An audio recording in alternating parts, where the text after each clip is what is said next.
ये शमाए महफिल है, ये शमाए महफिल जिस भी शायर के आगे रख दी जाती, उस खुशनसीब शायर को अपनी नाकी जिंदगी के किसी किस्से को लफ्ज़ों की नाजुक डोर में पिरो के सुनने वालों को कुछ यूं सुनाना होता कि उस महफिल की शोभा बढ़ाए हुए वो तमाम लोग अपने रोज़मर्रा के ज़रूरी कामों के आगोश को छोड़कर एक पल के लिए ही सही उस हल्के हल्के सुरूर में खो जाएं।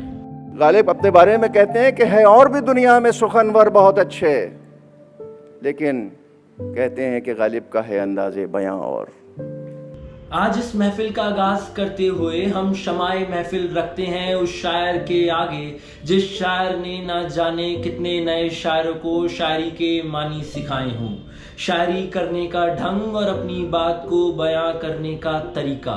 ये वो शायर है जो शायद अपनी निजी जिंदगी में वो सब ना कर पाया हो जो उसके करीबियों को खुश कर पाए, साथ रख पाए, पर उसके शेर उसकी शायरी ने ना जाने उसके जाने के बाद कितने दिलों को, जिंदगियों को रफूगरी जैसे जोड़ा हो।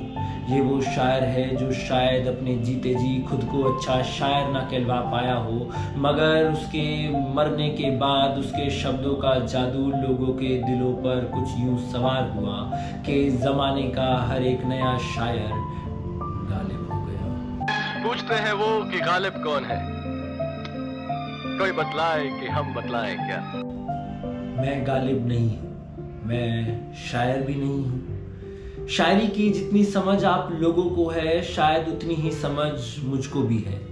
मैं आप लोगों से अलहदा नहीं हूँ, पर जब भी कभी अच्छी शायरी सुनता हूँ या गालिब का नाम, तब मानो दिल में एक खुशनुमा हवा हल्के झोंके की तरह मुझे मंत्रमुग्ध कर देती हो। शमाए महफिल ये सीरीज उन्हीं दीवानों के लिए है, उन चाहने वालों के लिए है जिन्हें भले ही शायरी का अलिफ बे ना पता हो, मगर शायरी सुनने की चाह और उसे किसी बात पर सुनाने की कोशिश हर लिहाज से उन दीवानों को शायर बनाती है।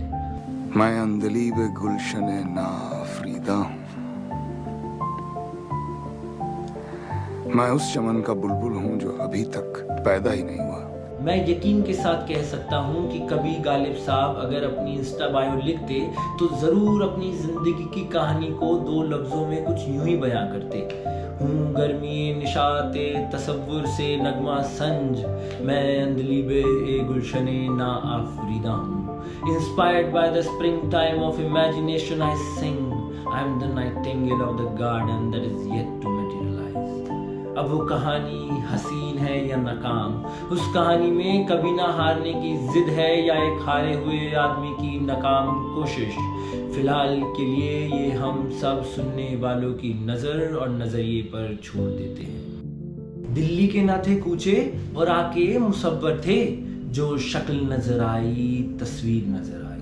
The streets of Delhi were like the canvas of an artist. Every sight, every face was like a masterpiece in itself. Mirza Ghalib की पैदाइश यूं तो आगरा में हुई, मगर उनके कई खतों को पढ़कर मालूम होता है कि अच्छा लगता था उन्हें दिल्ली के कूचों का वो हंगामा, जहाँ कई दिल वाले दिल्ली वाले अपनी जिंदगी के किस्सों की नुमाइश कर रहे हैं।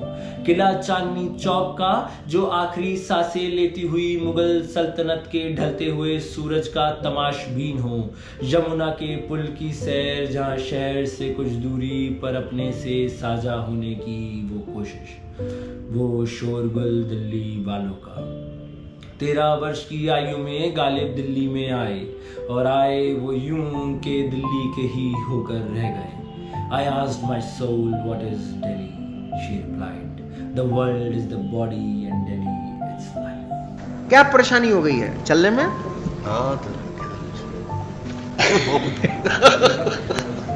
ये बिगड़ा हुआ खाका है शक्ल नौजवानी का। It is age related only nothing else like element. आपने स्विमिंग करना बंद कर दिया है या अभी भी कर रहे हैं? जी करते हैं। अरे उस वैसे पैर में? हाँ गंगा पार उस पार नहीं, इस पार उस पार तो अब नहीं जाते हैं, लेकिन थोड़ा बहुत वो तो इश्क ने गालिब निकम्मा कर दिया, वो तो छूटेगा नहीं। कोई पूछे कि क्या गजब हो गया तेरे इश्क का, कि इस इश्क में ये गालिब निकम्मा हो गया, क्या आलम रहा होगा कि इस छोटे से अल्फाज ने दुनिया के इतने मशहूर शायर को कुछ यूं कहने पे मजबूर कर दिया।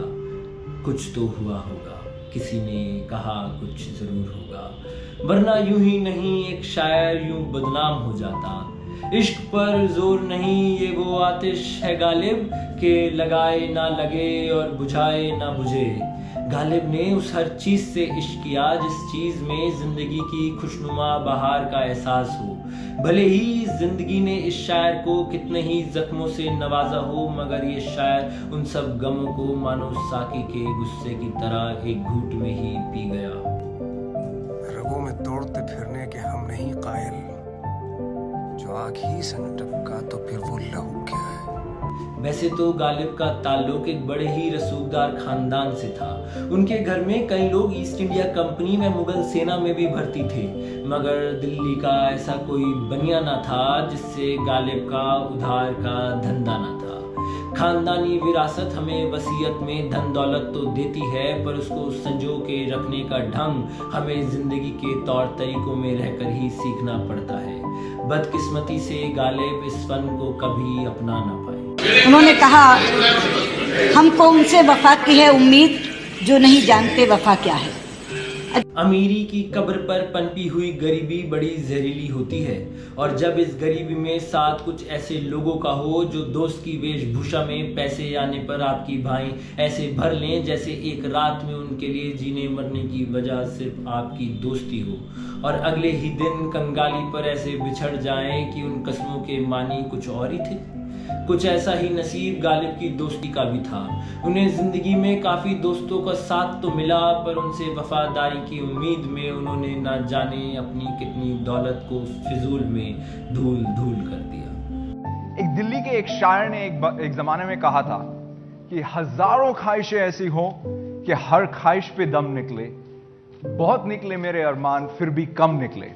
My interpretation of that Ghalib saying changes every year. I learn something new. There is so many layers and labyrinths in there that every time I sort of read it, I kind of feel that I've learned it again. I've figured it out. अभी तो काफी कुछ है बताने को, सुनाने को, आपसे साझा करने को, पर जैसे हर एक नए दिन के लिए एक बीती शाम को रात के नशे में डूबना पड़ता है, उसी तरह इस महफिल को, इस सीरीज को आगे बढ़ाने के लिए मुझे भी अपने कलम को यहीं रोकना होगा। जाते हुए आपकी नजर करता हूँ गालिब की एक मशहूर गजल, फर्क जीने और मरने का उसी को